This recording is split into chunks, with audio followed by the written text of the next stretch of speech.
Bonjour à tous, j'espère que vous allez bien. Alors dans cette vidéo, on va vous apprendre à coudre le modèle caftan que je vous remontre ici. Donc le modèle caftan, il a plusieurs versions. Il a une version robe longue, toute simple, avec ou sans coulisses épaules, avec ou sans coulisses taille, avec ou sans fente au niveau du bas de jambe. Donc on va vous montrer dans cette vidéo comment réaliser les coulisses épaules. Ce sera la même méthode pour les coulisses taille et comment réaliser une fente, sachant que vous pouvez réaliser tout à fait ce modèle avec moins d'options. Je vous le montre ici. Là, nous avons fait le caftan, tout simplement sans coulisses ici épaules et sans coulisses taille et sans fente. Donc ça peut être une toute simple tunique aussi, très jolie aussi de le faire très simplement sans toutes ces options. L'objet de la vidéo, c'est de vous montrer ce qui est un peu plus compliqué. Ensuite, dans cette deuxième partie de vidéo, on vous montrera comment réaliser le combi short. Donc le combi short, je vais vous le passer ici. C'est un combi short large. Le caftan, de toute façon, c'est un modèle qui est ample. Simplement, pour le combi short, comme on a une couture ici milieu, on va réaliser ici un simple ourlet. C'est plus simple en finition que de faire une en forme. Donc on vous montrera comment faire ça sur le combi short. Dernière possibilité sur ce modèle, c'est de le faire en maille. Voilà, donc ici nous l'avons fait en éponge. Donc en éponge, on va finir différemment le col V. On va le finir avec un bord-côte. Donc on va vous montrer comment réaliser cette finition bord-côte et notamment cette petite pointe du V. Et puis comment réaliser également la finition des bas de manche.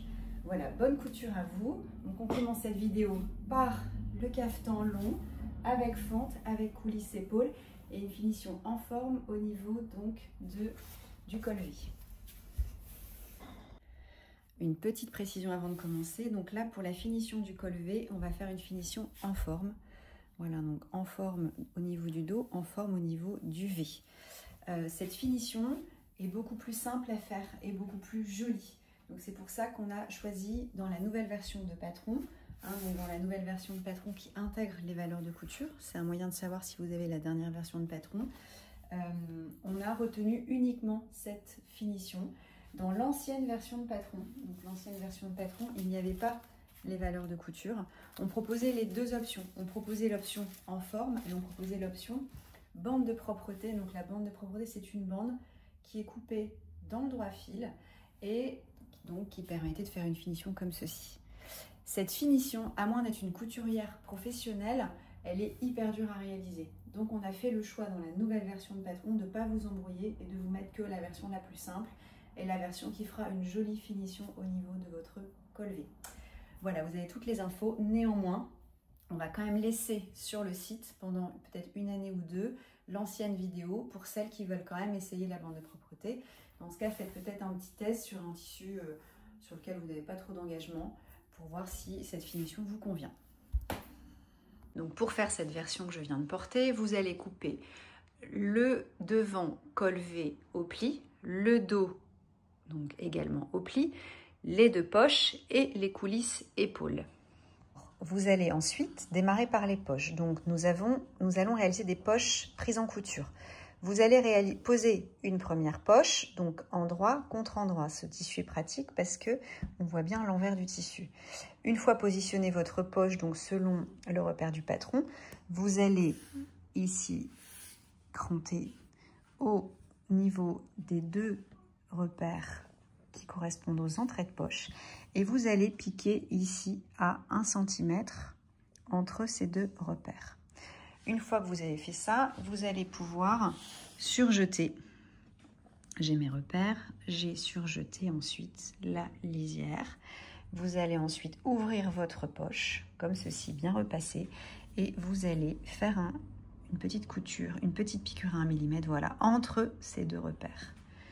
Voilà, entre ces deux repères, vous allez refaire une petite piqûre à 1 mm du bord. Voilà, et donc une fois cette piqûre faite, vous allez préparer la poche en la mettant de ce côté. Vous allez positionner tout simplement l'autre poche. Voilà, et vous allez piquer. Donc bien évidemment, quand vous piquez, vous relevez un petit peu ici pour fermer la poche. Voilà, vous allez piquer à 1 cm l'ensemble du contour de la poche. Vous allez ensuite surjeter et votre poche sera donc préparée. une fois cette poche préparée, vous allez positionner comme ceci. Donc là, j'ai le dos, j'ai le devant, endroit contre endroit. Vous allez piquer 1 cm vos 2 épaules et vous allez piquer les côtés. Et donc, c'est en piquant le côté que votre poche sera définitivement finie. Donc, en piquant à 1 cm, vous allez piquer finalement juste devant l'ouverture de l'entrée de poche, ce qui fait que votre poche sera finalisée. On va vous montrer ça de suite.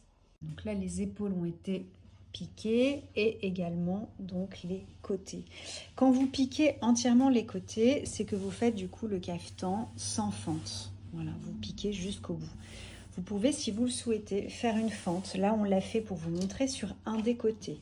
Donc pour ce faire, on fait une fente couture ouverte. Donc si vous voulez faire une fente, c'est assez simple. Préalablement, ce que vous faites, vous surjotez vos 2 côtés. Puis, quand vous allez piquer la couture du côté, vous allez vous arrêter là où vous voulez que la fente démarre.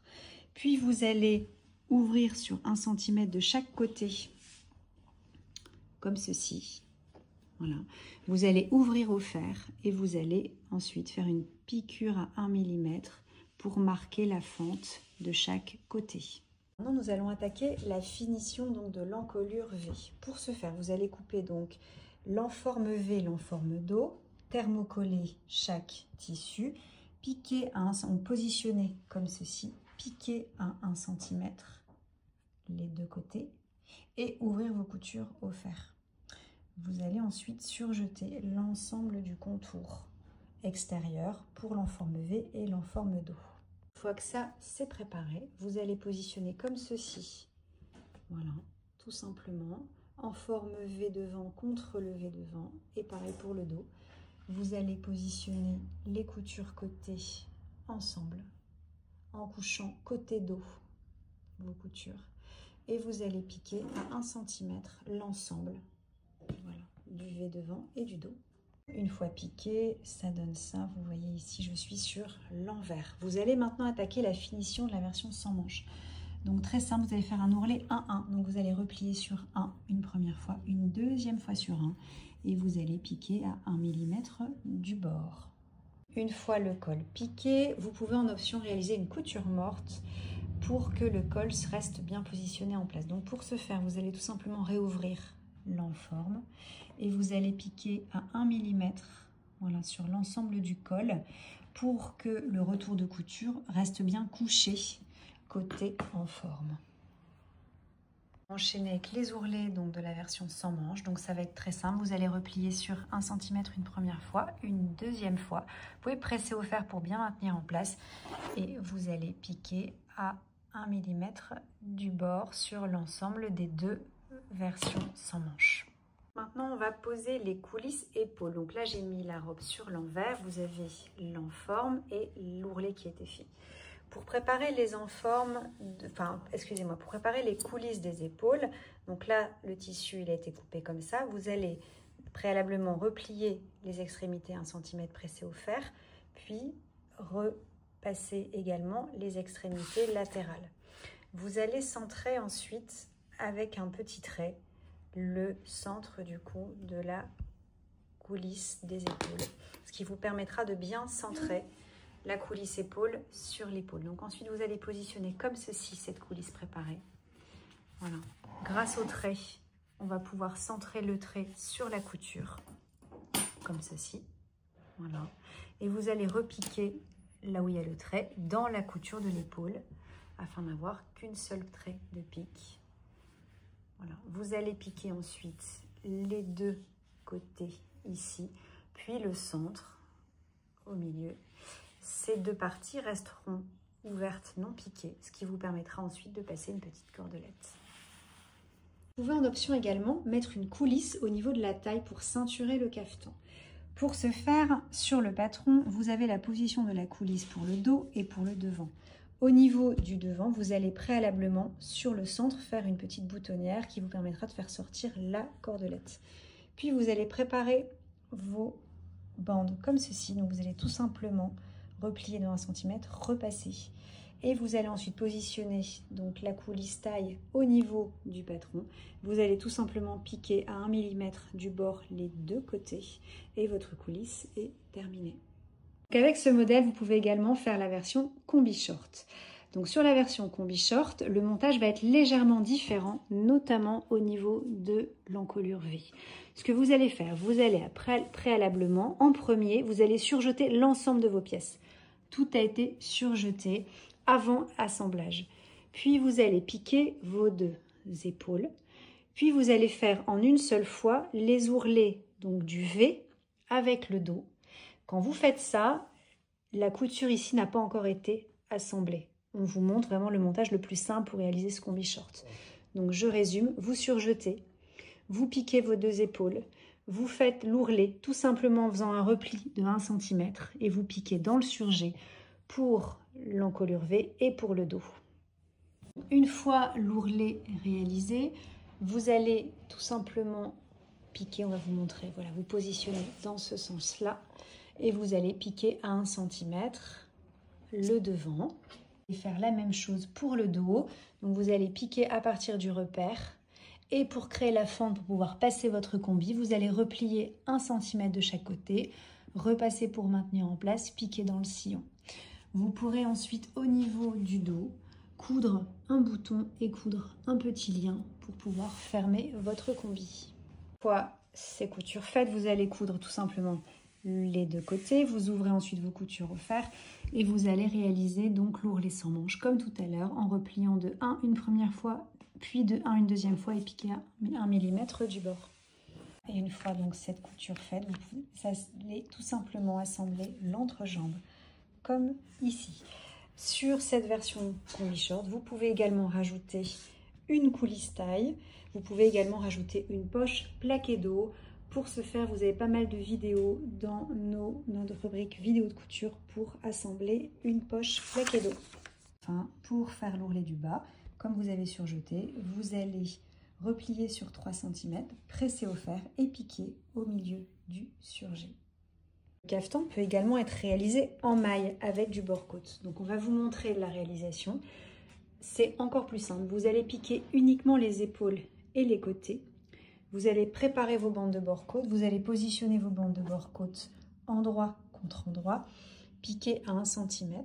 Et donc, pour la finition sans manche bord-côte, la finition est comme ceci. Et on va maintenant vous montrer pour faire la finition de l'encolure. L'encolure V en maille, ça va être exactement pareil. Vous allez positionner vos bandes de bord-côte endroit contre endroit, piquer 1 cm. Pour faire le petit V, la petite subtilité, c'est qu'à la fin, voilà, vous allez refaire une petite piqûre comme ceci pour avoir un joli V. Donc la version caftan maille, elle est même encore plus simple que le caftan short et que le caftan long avec toutes ces options. Voilà, cette vidéo est terminée, donc je vous montre le caftan dans sa version éponge. Voilà, donc le caftan, un patron pour 3 modèles. J'espère que cette vidéo vous a plu et je vous dis à bientôt pour de nouvelles coutures.